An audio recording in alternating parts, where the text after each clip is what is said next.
ప్రియమైన తెలంగాణ ప్రజలందరికీ వందనాలు. గౌరవనీయులైన పవన్ అన్న గారు, మీరు ఒక నటుడుగా, గద్దరన్న అభిమానిగా తెలంగాణ ప్రజలు ఎప్పుడు మిమ్మల్ని గౌరవిస్తానే ఉంటారు.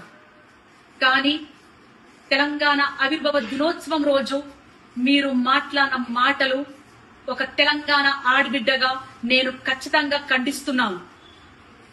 తెలంగాణ సినిమాల్లో యాక్ట్ చేస్తే రాలేదు, తెలంగాణ పొత్తులకు పోతే రాలేదు, తెలంగాణ పైసలు వంచితే రాలేదు, తెలంగాణ లాబీలు చేస్తే రాలేదు. తెలంగాణ పోరాటం ఓ సాయుధ పోరాటం. తమ రక్తం చిందించిన గడ్డగా నిలబడ్డ తెలంగాణ బిడ్డల త్యాగాల పోరాటం. తెలంగాణ ఒక ఆత్మగౌరవ పోరాటం. ఎవరిని ఒక బాధ పెట్టకుండా, ఎవరిని హింసించకుండా తమను తాము ఆహుతి చేసుకున్న శ్రీకాంత్ చారియే సాక్ష్యం. తెలంగాణ పోరాటం ఒక సాంస్కృతిక యుద్ధం. పాటలతోని, మాటలతోని ప్రజల్లోకెళ్లి, గడప గడపకెళ్లి ప్రజల్ని చైతన్యవంతం చేసిన పోరాట గాథలున్న చరిత్ర ఈ తెలంగాణ గడ్డ. మా భూములు మావి, మా నీళ్లు మావి, మా పాలన మాది అనే ఒక నినాదంతో పల్లె పల్లె, గడప గడప త్యాగాలు చేసి సాధించుకున్న పోరాట గడ్డ.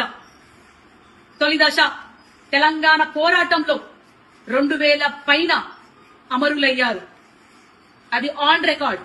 కానీ ఎంతో మంది అడవిలో అన్నలు తెలంగాణ కోసం సపోర్ట్ చేస్తూ వాళ్ళని ఎన్కౌంటర్ చేయించబడ్డారు. అట్లాగే మలిదశ తెలంగాణ ఉద్యమంలో ఎంతో మంది విద్యార్థులు, 1200 మంది విద్యార్థులు అమరులయ్యారు. ఎంతో మంది ఆడబిడ్డలు, తల్లులు తమ కొడుకులని, తమ బిడ్డలని నడవండ్రా బిడ్డ, మన తెలంగాణ మనది, మీరు ముందుకెళ్ళండి, పోరాటంలో భాగంగా మేం కుటుంబాలను చూసుకుంటాం అని వీరగాథలు నడిచిన తెలంగాణ మనది. ఎస్, మీరన్నట్టే ఈ తెలంగాణ గడ్డ మా అయ్యల జాగీరే. మీరన్నట్టే నిన్న తెలంగాణ గడ్డ మా అయ్యల జాగీరు, ఈ రోజు మా జాగీరు, రేపు మా భావితరాల బిడ్డలు తెలంగాణ వారసులు. ఇది మా గడ్డనే, మా తెలంగాణ గడ్డనే, మా త్యాగాల గడ్డనే అని తెలియజేసుకుంటూ జై తెలంగాణ, జోహర్ తెలంగాణ అమరవీరులకు.